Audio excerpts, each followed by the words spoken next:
Good morning all of you. आइए अब आपको इस वीडियो में मध्यकालीन शिक्षा यानी कि मुग़ल कालीन शिक्षा, मुग़ल कालीन में शिक्षा व्यवस्था कैसी थी आपको ये बताया जाएगा। ठीक, आइए। मुस्लिम शिक्षा का अर्थ ज्ञान अर्जन करना था। क्या मुस्लिम शिक्षा का अर्थ था? ज्ञान अर्जन करना था। इस ज्ञान के अंतर्गत कुरान शरीफ की आयतों तथा हजरत मोहम्मद के उपदेशों का ज्ञान जनता तक पहुंचाना तथा मकतब और मदरसों के माध्यम से, मकतब क्या है? मकतब जैसे मदरसा होता है उसमें शिक्षा दी जाती है, तो वैसे मकतब भी था। मकतब में भी जो है शिक्षा दी जाती थी। ठीक, मकतब और मदरसों के माध्यम से इसका अधिक से अधिक प्रसार करना ही शिक्षा का अर्थ लिया जाता था। ठीक बच्चों, इस प्रकार सामान्य जीवन से संबंधित धार्मिक और अलौकिक ज्ञान के अध्ययन को ही मुस्लिम शिक्षा कहा गया है। कौन से? धार्मिक और व अलौकिक ज्ञान के अध्ययन को ही मुस्लिम शिक्षा कहा गया है। मुस्लिम शिक्षा में भी जो है अलौकिक पे विश्वास रखते थे।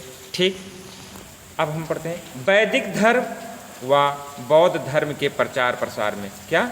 वैदिक धर्म व बौद्ध धर्म के प्रचार प्रसार में जिस प्रकार शिक्षा को महत्व दिया गया था, जैसे बौद्ध धर्म में और वैदिक युग में शिक्षा का प्रसार था। ठीक देखिए, उसी तरह से मुग़ल कालीन में भी शिक्षा का प्रसार चल रहा है, शिक्षा को महत्व दिया गया था। उसी प्रकार इस्लाम धर्म में भी शिक्षा को महत्व दिया गया। इस्लाम धर्म में समानता, स्वतंत्रता तथा बंधुत्व का धर्म था। स्वतंत्रता और बंधुत्व का धर्म था। आपस में एक दूसरे से सब लोग स्वतंत्र थे, कोई बंधन नहीं था। ठीक, और आपसी भाईचारा, प्रेम भावना ये उसमें विद्यमान था। इस्लाम का अर्थ परम शक्ति के प्रति समर्पण तथा उन नियमों का पालन करना है जो प्रकृति की रचना करते हैं।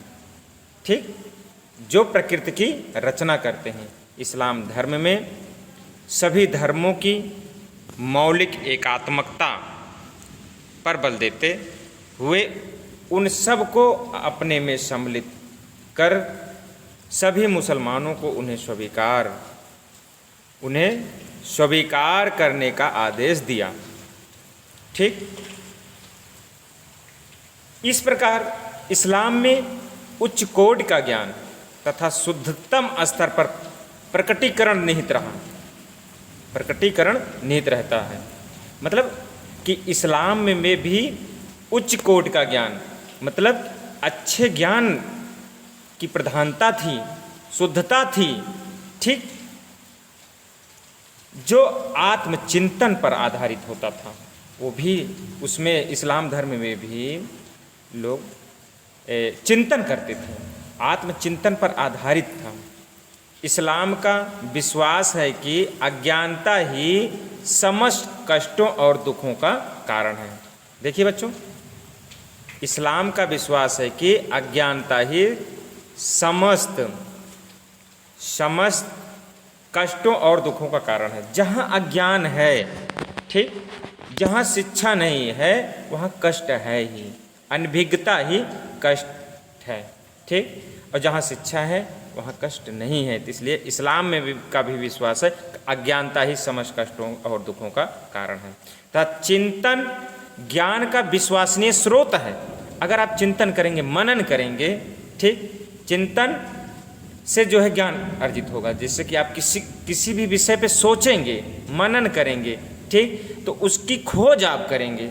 ठीक, उसके विषय में आप जानकारी करेंगे। इसलिए लिखा है चिंतन ज्ञान का विश्वसनीय स्रोत है। इस्लाम धर्म का यह मानना है कि सही परिणाम प्राप्त करने हेतु उचित ज्ञान को उचित क्रम में स्थानांतरित करना चाहिए। क्या मतलब? इस्लाम धर्म का यह मानना है कि सही परिणाम, अगर आपको सही परिणाम लेना है तो आपको उचित ज्ञान होना चाहिए। अज्ञानता में उचित परिणाम नहीं आएगा। जब तक जानकारी ही नहीं रहेगी वहाँ तक आप पहुँच ही नहीं पाओगे। ठीक, इसलिए बताया गया है कि सही परिणाम प्राप्त करने हेतु ज्ञान को उचित क्रम में स्थानांतरित करना चाहिए। और इसलिए इस्लाम में कर्म ज्ञान के बाद आता है। तो पहले इसमें क्या बताया गया है? पहले ज्ञान बताया गया है। पहले ज्ञान अर्जन करना है, तब इसके बाद आप कर्म की ओर ले जाता है। इस्लाम में कर्म ज्ञान के बाद आता है। इस्लाम का विश्वास है कि प्रत्येक कर्म कहीं न कहीं अभिलिखित होता है। इस प्रकार यह मनुष्य को न केवल अपना कर्तव्य करने का आदेश देता है, अपितु अधिकारों के उपयोग हेतु भी कहता है। यह दोनों का सुखद मिश्रण है। ज्ञान से कर्म तथा कर्म से शक्ति, संतोष की सांस व प्रगति को मार्ग को बनाता है तथा जीवन के प्रत्येक क्षेत्र के लिए निश्चित आचार संहिता प्रदान करता है। धन्यवाद।